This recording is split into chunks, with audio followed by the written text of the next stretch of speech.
in Witch's Dance, let's start by working on some of the tricky fast finger and shifting stuff. So, for example, in measure 17, we've got this passage. Alright, and you know, it goes at whatever speed you can successfully play it. But one thing that I have found really helps me to play it quickly, and it's kind of fun to play it quickly, is if I leave my second finger down and just let the other fingers move around it. Alright, so what I'm talking about here is I've got my second finger on the D, on the A string, so it's where my fourth finger usually is, second position, and I'm just going to leave it stuck there.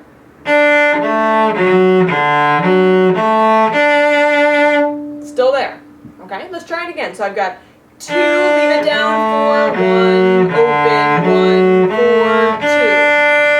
2. Okay, this takes some real coordination practice. If it doesn't work the first time, you're not alone. But once you can get this kind of efficiency of motion, I think you'll find that you can move way faster in the end. So, you know, stick with it, literally, like maybe, I don't know, put something sticky on your finger. No, don't do that. But pretend there's something sticky on your second finger that just won't let it move. Or you can even ask somebody else to just hold it there for a second. That wouldn't be awful. And then, little by little, see if you can speed it up.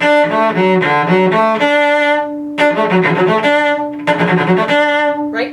And in the bow, just kind of sticky, scrubby bow. Nothing fancy, nothing coming off the string. Just keep the bow pretty simple. Alright, and then the exact same thing happens over a string, which is nice. Just pop your second finger to the D string, and same exact thing.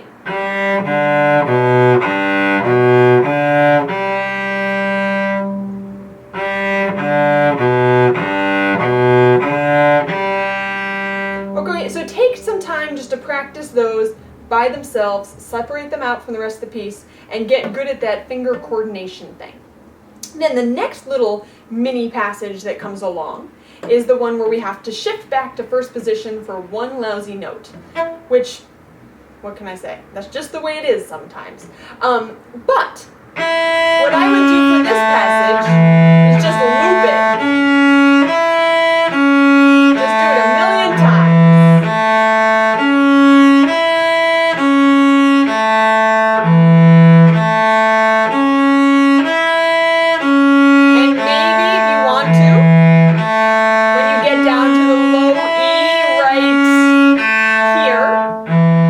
Stop and check with your open A if you really like the intonation. You know, so does it sound like that?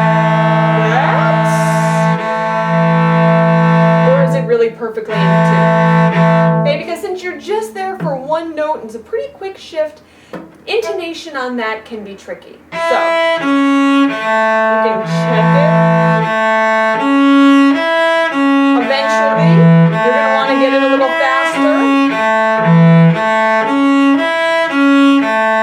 And a little faster. But if you get to the point where you're speeding it up and your intonation starts to go haywire, slow it back down again. Alright? Eventually, it's fun to go fast. So it's worth practicing it slowly and carefully so that eventually you can play it that cleanly, but at a pretty quick tempo. And keep your muscles loose, keep things small. That's the secret. Alright, so you've got that passage, and then maybe put it together. So we're going to start from the first one. This is measure 17 with our second finger on the D. Play it with me, nice and slow. D, da, da, ready, and play. Bow circle. Bow circle. Get ready for that shift. Here it comes. Mine wasn't in tune. Sorry. And leave second finger down again.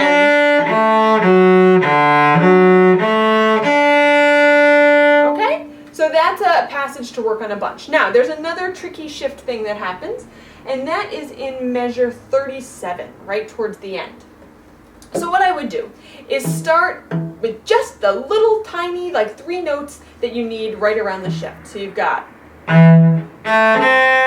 okay, ready? So I'm starting at E, E, A, shift, little tiny shift, half step, I'm going to a C natural. Okay, it's such a small shift.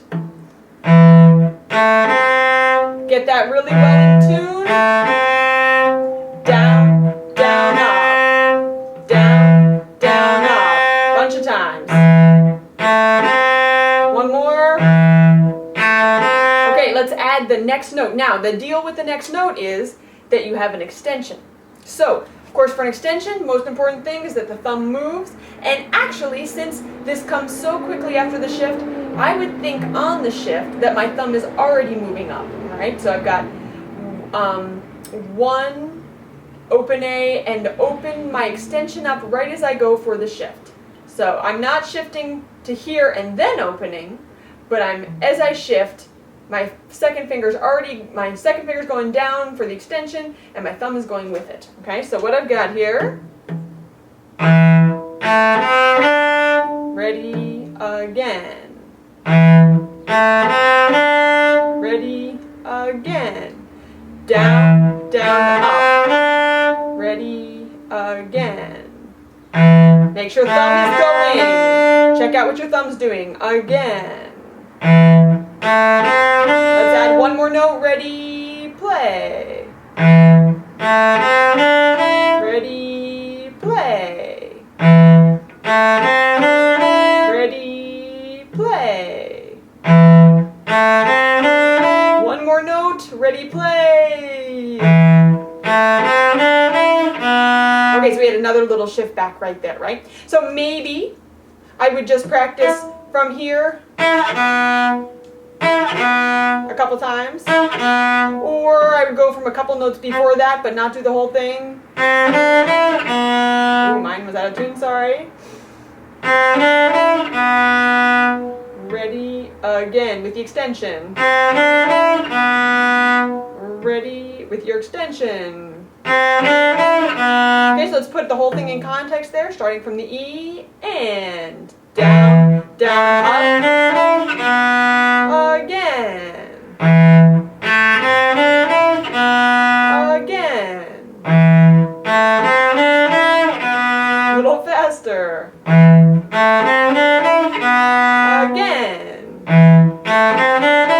again. Okay, and I would get that also progressively faster and faster. And then the last line really is not so hard, but you might need to practice it slowly first. So let's go from where we were starting back at the slow tempo and play till the very end of the piece at a really relaxed speed. So we've got...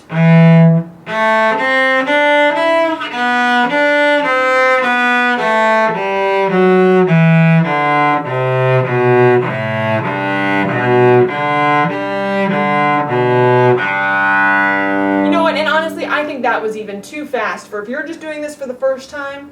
Take it super slow. I've played this 50 million times, so I get to go a little faster. All right, let's see. Oh, the hooked bows. Okay, a lot of hooked bows in this piece. And for my personal taste, I think they are hooked bows that need a lot of life and a lot of energy. So what I see students doing sometimes with hooked bows is getting very serious about it. And I don't think it's all that serious. I see students going down, down, up, down, down, up. And yeah, you have to be careful, make sure you're going in the right direction. But as soon as you have that, then you got to kind of free it up a little bit. So instead of this kind of very deliberate motion, you're going to put in the ta-das. What I mean by that is you do your down and then ta-da, and then another ta-da, starting up, ta-da, ta-da, ta-da, ta-da. So it's not so much one movement, another movement, another movement, another movement, but one movement and then a gesture, ta-da, and another gesture, ta-da. All right, so you got to kind of combine those into one fluid motion in your body, or else they start sounding kind of rigid and stuck. So if I were practicing this on my cello, maybe I would do it on open A. I would go down, and then ta-da, and another ta-da, ta-da, and I grab the string, really, kind of got a little grip on it there, and then I just let it release. I do a quick down, up. Here I go. Ta-da! All right, now I'm grabbing the string again. I know I can make it wiggle around there. I've got some friction with it, and so I'm going to do a really quick up, down, but it's just one gesture. Here I go. Ta-da! And another one. Ta-da! Ta-da! Ta-da! Ta-da! Ta-da! And pretty much the only work I'm doing is to make sure I've got contact with the string, and then I just let my muscles be soft and let the string release. So I'm not really working too hard here. Then if you're gonna add the other hand in, we've got and I really love the accent on those open Ds. So give them a nice do it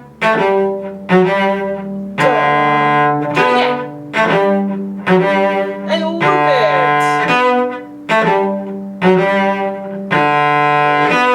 Ta-da!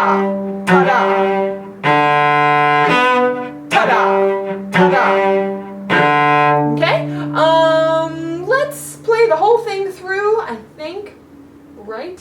Yes. All right, and at a modest controlled tempo. Okay, here we go. Very beginning.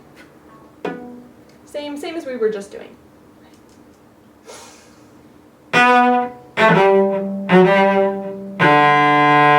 Little shift, G sharp.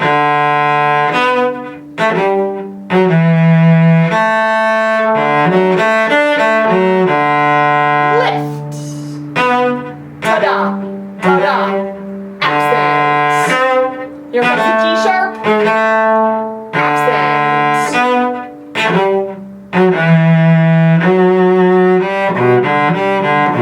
Shift to second position, leave your second finger down. Bow circle. Here comes that shift.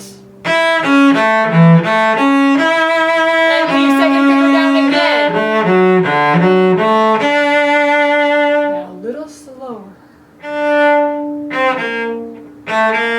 With your B flats, E flat, tiny shift.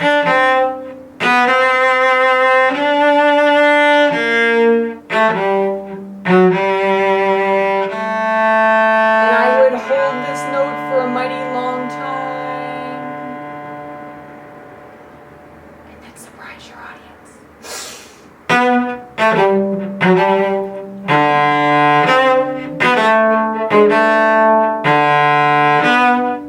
Here comes that other shift.